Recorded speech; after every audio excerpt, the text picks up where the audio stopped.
Welcome back to theAnalysis-news. This is a continuation of my conversation with Larry Wilkerson as the year ends. Please don't forget the donation if you haven't and you're watching and you want to donate. That'd be great. In the U.S., we are a 501c3. You can share and subscribe and all that stuff. And we'll be back in just a few seconds with Larry.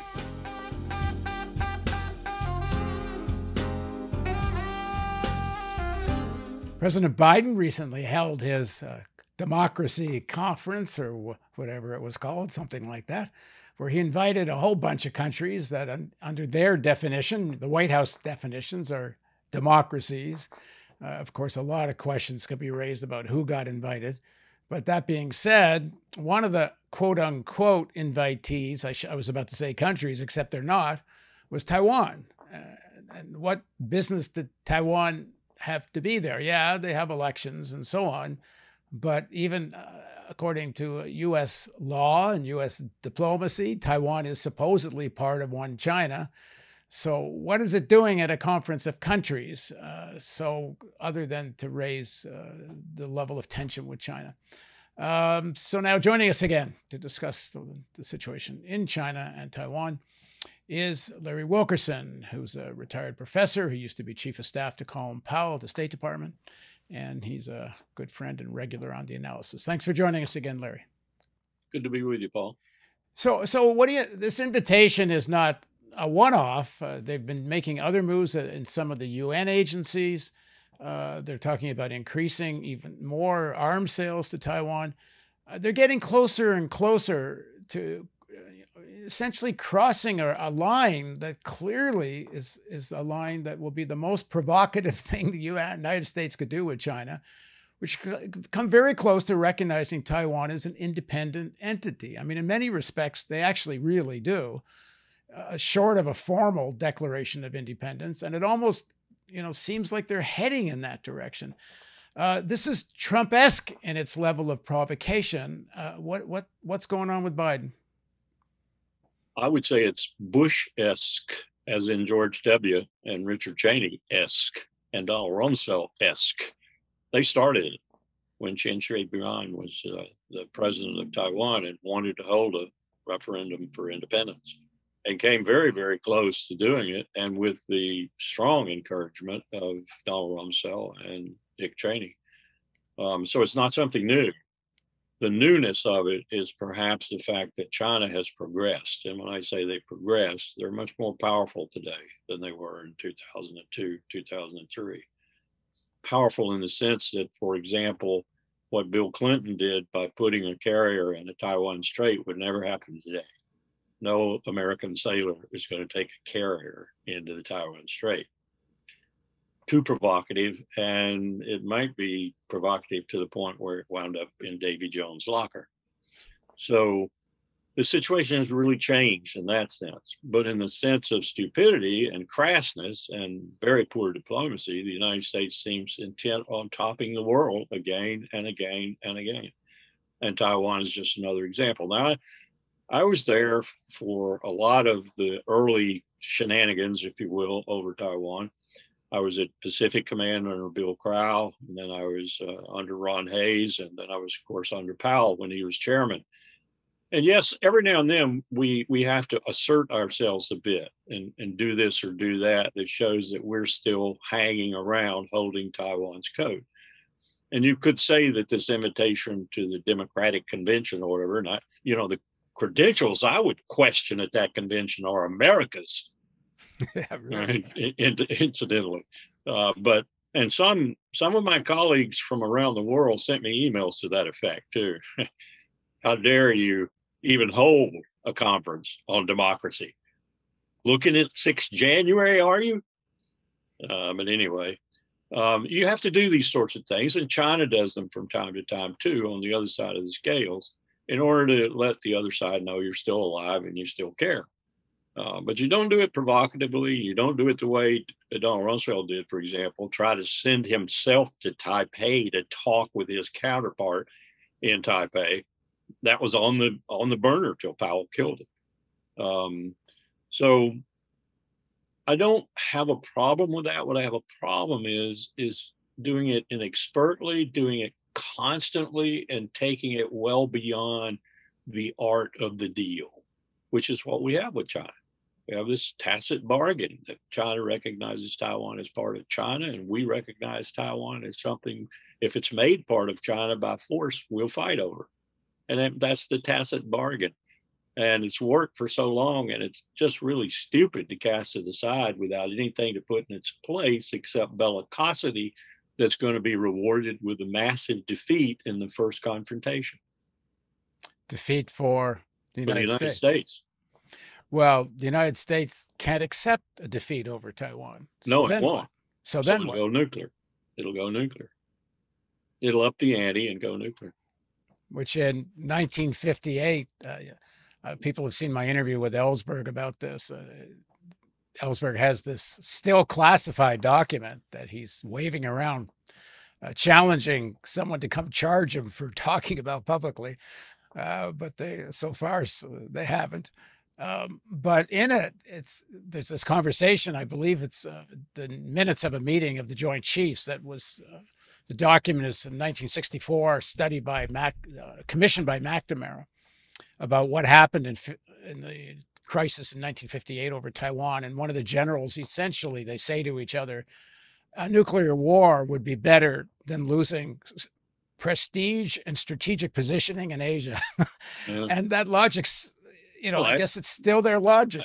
It was still there with Walt Rostow and McGeorge Bundy and the group around LBJ. McGeorge Bundy kept using the word prestige, which Dean Acheson called the shadow of power. I kind of like Dean's approach to it better than Bundy's. But Bundy's idea was, okay, 59,000 Americans dead. That's all right, because we fought for prestige. This is a very dangerous concept. Yeah, Curtis LeMay used to say, well, to defend our prestige, even 10 or 20 million dead Americans wasn't too many. And of course, he was grossly underestimating. And the other thing, to defend American prestige back in Curtis LeMay's day, it was okay to wipe out Europe because maybe the Russians or the Soviets couldn't reach more than 20 million Americans, but they could have essentially wiped out the whole of Western Europe. But hell, American prestige is more important than that. I think it was Bertrand Russell in a sort of Oscar Wilde moment who said, prestige doesn't keep you very warm in the grave. Well, then how much of this artifact about prestige and all that is internalized kind of the identity of these cold warriors? And I believe it must be a large part of that. But underlying it is these tensions just make so much damn money. We talked about this in our other interview about the Ukraine. But the military-industrial complex in the United States, and I have to say the military-industrial complex in China, are both doing very well out of all this. Yes. And that's one of the scary things about recent developments. I was in China in 2009 for a petroleum disruption exercise, which was quite a good simulation. We had lots of countries there. And I was amazed at how the foreign ministry, which was, there were intel people there too, but it was mostly foreign ministry people. I was amazed at how they sort of stood back from the military, not in a sense of awe, but in a sense of dullards. We really are the people who run this country. You aren't. That's changed now, and it's reflected in so many things, even in the writing, the novels that sneak out of China from time to time. The military is triumphant now, and they've taken the people along with them. It's almost like what Powell did with the first Gulf War. He renewed America's love affair with the military. After Vietnam, the love affair really soured. And I'm not sure it was ever a love affair. Yeah, had to be after World War II to a certain extent. And it built up now to where it just got all out of hand. I'm very happy to see recent polling showing that the American people find the military slipping a bit in their estimation. Still in the 70s, but it was in the 75, 78, 79, 80 range. It's slipping a little bit now. Afghanistan, no doubt, did some damage to it. Should have done a lot of damage to it. Brain dead people in Afghanistan for 20 years. But it's scary with China because the Politburo now has its own deal, its own problem, its own challenge. and you got to satiate these people. You got to give them what they want from time to time. And from time to time, you probably got to give them more. It's scary. It's very scary because, as Mao used to say, hey, we got, at that time, almost 1 billion people. Now they got 1.4, 1.5 billion people. We could take a lot of casualties. You get a chance to talk to a lot of members of Congress, present and former military. When you listen to the language coming out of much of the Democratic Party, pretty much all the Republican Party, it's at the level, I mean, the anti-China language. Jack Reed scared me to death. It's at the level of the worst of the 1950s Cold War anti-Soviet stuff. Like it's, if anything, it's actually at a higher level. Do they actually believe this stuff? I mean, it's ridiculous. $768 billion, Paul, and Jack Reed cheering it right along. $768 billion. That's about $100 billion of pure pollution. Pure pollution. It gets in their brains and waters them. Just look at what they're doing right now with this business of the vaccinations. Now they're saying they're going to force 50,000 plus sailors, soldiers, airmen, and Marines out for refusing vaccinations. They're going to force them out, and the Congress said, and language in the NDAA about this now, this year's budget, language says they got to give them honorable discharges. Well, this is because they don't want them to flock straight away to Trump's legions. They don't want January 6th repeat, to be fueled by 50,000 ready soldiers, sailors, airmen, and Marines. Well, let's have a whole nother conversation about that, because I want to get back to China. Well, it's all about China, too, because how are we going to fight China, Paul? This bellicose rhetoric and everything, how is this country going to fight China? There's only one way: nuclear weapons. How do you explain people like who are in the Democratic Party, who are relatively progressive on most issues, and have all the anti-China rhetoric, virulent anti-China rhetoric, as any Republican? Do they believe this stuff? I mean, or they're doing it because they don't want to be critiqued for being weak on China, or what the hell is it? I think that's the principal reason. That's the principal reason. When I had an hour-long conversation with Reed, we started out talking about. Tell people who Reed is. Jack Reed's the West Point graduate, long-serving senator now from Rhode Island, and Jack is a Democrat, and he's from Rhode Island, and yet I didn't meet anyone over there who was more adamant about the defense budget and it having to go up rather than down or flat or whatever. We're now giving the military more money than we've given them in any single year since the peak of World War II. More than Ronald Reagan's 1980 buildup, the early 80s buildup, more than the Vietnam War, more than the Korean War. And what have they done lately? Lost. Now, part of that's the stupid wars the civilian leadership sent them on, but they went willingly and said, can do, send me some more troops and some more money and I'll can do it even more. Yeah, but you're missing one very important and glorious victory for the American military. You mean the Grenada? First Gulf War? Grenada. Oh, Grenada. I don't even count that. They were able to actually change the government there. I think that's the actual one use of military power that quote unquote worked. But it is the use that was studied hard because it was such incompetence, and it produced Goldwater Nichols, the 1985-86 DOD Reorganization Act, because it was so poorly done. It was the feeble enemy that made us victorious. But the first Gulf War was a victory. It was a victory. So go back to Reed again. Well, I think why does he think China is such a problem, or does he just, he wants his piece of the military budget, I like the think rest of that's us? it. I think you've got to have your piece of the military budget. You've got to show bona fides in national security. It's not a traditional strong point of the Democrats, which is stupid. Harry Truman was a Democrat. But that's part of it. And part of it is, I think, and I don't know if this is true with Jack, I'd have to go back and look at the chart. Bill Hartung sent me a chart recently that shows all the money and exactly whom it came from and to whom it went. Lockheed Martin, Raytheon, Boeing, and all those people, and the senator or representative getting it on the receiving end. I don't know if he's heavy into that, but it's a combination of all these things that you don't think you can get reelected unless you are strong on defense. You are getting money in your PACs from defense contractors. You genuinely feel like America's losing its way and China's the reason. All of these things combined. I think for Jack, it's all of them. It's not just purely the complex giving him money or whatever.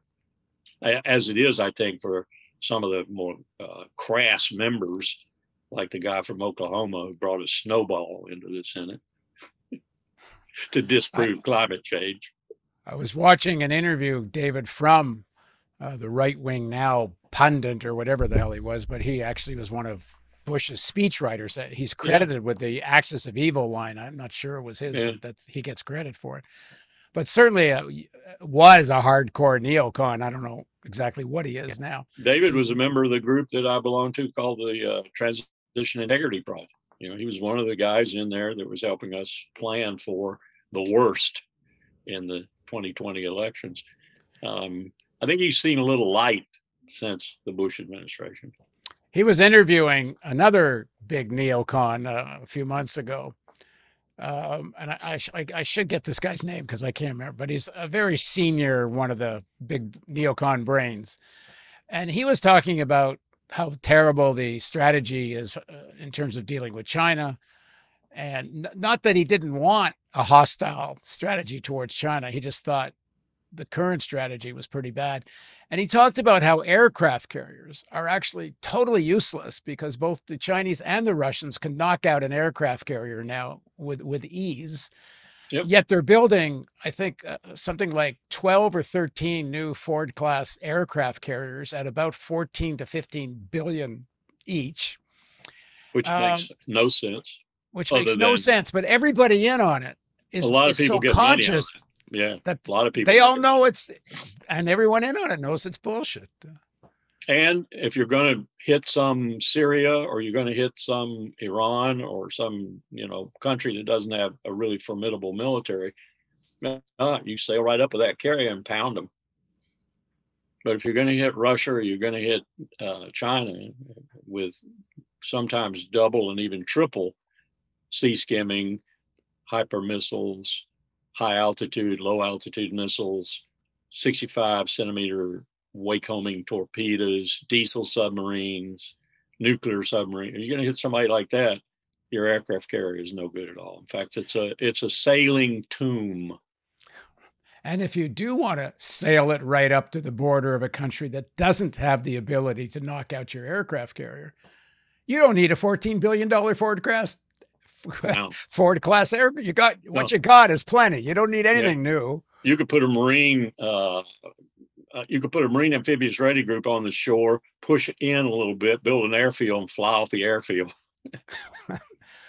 It's such a scam. I just hope we can get workers and others who are buying this defense of American freedom. It's all national security.